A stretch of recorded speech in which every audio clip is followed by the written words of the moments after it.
Hello, magandang gabi. Magandang hapon o umaga po sa inyo. Hello po ma'am or sir. Ilaw po kasi nakikita.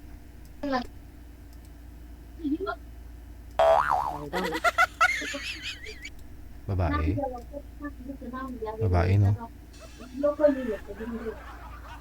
Hello po madam, ano pong pangalan ninyo? Hello. Mira po. Madam Mira, saan po kayo ngayon nga, ma'am? Sa Riyadh po, sir. Asan po ba kayo? Nasa loob kayo ng kwarto ng kahon? Hindi po. Kwarto po. Oo. Hindi po kasi kayo nakikita. Ano po, ba't iba po yung pangalan mo dito nakalagay? Anong pong pangalan mo dito, ma'am? Sa hotline? Sa account mo? Niloko. Bakit? Bakit? Ganun po kasi. Ano Marami nangyari? po kasi niloko eh. Niloko ka. Ginago ka pa. Bakit? Opo, doble-doble po. Sino po yun ang nagloko sa'yo? Yung dati ko pong ex na Ex-hus... taga Palunpon. Boyfriend. Opo.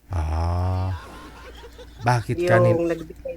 Yung akala mo magtrabaho ka para sa kinabukasan yung dalawa. And then, yung pala, pag nakakuha na siya ng ikakabuhay niya, talas in the time na gusto ko nang dito sa ibang bansa, yun magfurugod? naman yung nalaman ko na until the time pala na nagkakilala na kami, niloloko na pala niya ako. Pinirahan lang. Yung parang kumuha lang siya ng kabuhayan. Kaya Magkano po nadali, madam? marami po kasi nagpuntar po ako ng kulungan ng baboy doon sa lugar nila sa Liberty. Bumili ng mga inahin, nagpundar para basta marami akong napundar sa kanya. Pero niloko lang pala ako. Paano niyo po nasabing niloko ka? Hindi mo na makontak? Nakipag-iwalay po ba siya sa'yo? Pinalitan ka ng iba?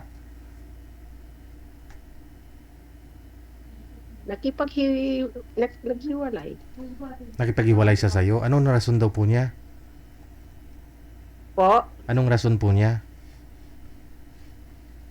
kasi nga po nakakuha na siya ng mga mga ikakabuhay niya siguro. Tapos yun, nung alam niya na pauwi na ako, sinabi niya ako na pinanta niya ako na pag pumunta daw ako ng Palunpon, ng Liberty, papatayin niya daw ako, Ay, ganun.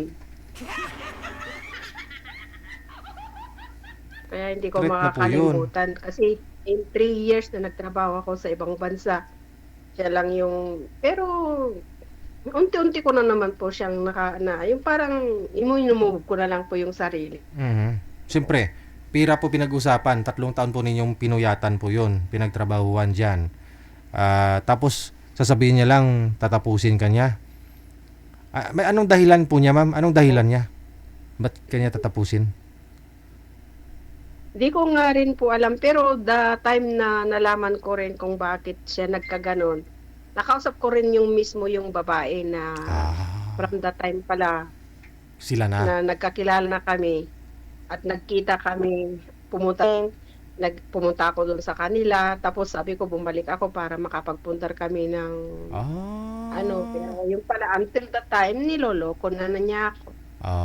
Nung bumalik ka, Kaya mayroon na po siyang ginamit iba. ko na account ko na niloko, ginago na. Nung pagbalik mo pala po dyan, na habang nagpupundar po kayo sa kanya, may iba na po siya. Opo.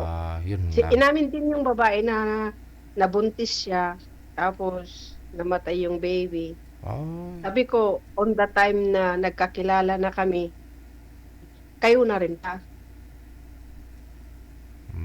Sinabi niya sa akin, yung dati niyang kasama, hiwalay na, kasi naging ilang pamilya siya, naging ilang babae siya pero sabi ko intindihin ko na lang 'yun basta wag mo na lang gagawin sabi ko. Pero habang nag-ano pala kami, gano'n. Sila na. Meron pa rin pala siyang parang sa totoo lang inaano ko na talagang ginamit niya lang ako, yung pinagkuhanan lang ako ng ikakabuhay niya ngayon. Yun nga. Kasi wala siyang trabaho eh. Pinirahan ka lang po talaga. Hanggang nung nagkakilala kami, ako yung talagang umaano sa kanya. Ikaw ang bumubuhay sa kanya. Diyos ko na lang yun. Ikaw po yung bumubuhay. Kasi di ba ang karma, hindi naman galing sa galing pa rin kay Lord yun. Okay. Sige. So, kailan lang po kayo naghiwalay? Last 2025 po. Last year lang. So, ready na? Umuwi ako Nasip ng last na taon, last year. Umuwi ako ng uwi na sana ako na magpo-for good kasi sabi ko, mag-for good na ako. Kaya lang, ano naman ang ginawa niya sa akin? So, bumalik ulit ako sa ibang bansa para magtrabaho. Hindi na po kayo pumunta dun sa kanya? Hindi ka na nagpakita? Nagpakita naman siya kasi inano ko sa kapitan. Kasi kaya lang, hindi ko talaga nakuha lahat kasi tinago naman niya lahat. Parang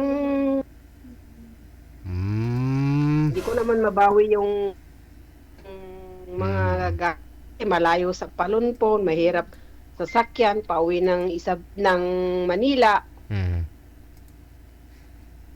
Okay, sige. Marami po talaga pala kayong pinundar no? Doon sa kanya.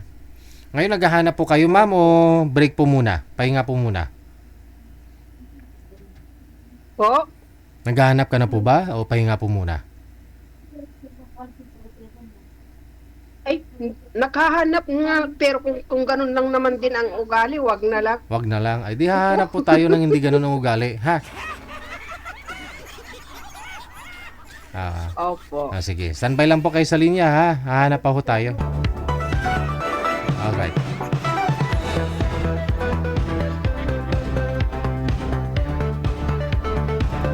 Ayun na nga, double kill nga po yung nangyari kay madam, no? After nila magkita, siyempre, bumalik ko siya sa abroad. Tapos, bubuhayin niya yung lalaki. 3 taon siya sa abroad. Lahat padala. Pabili ng mga inahin. Ano pa? Mga biik.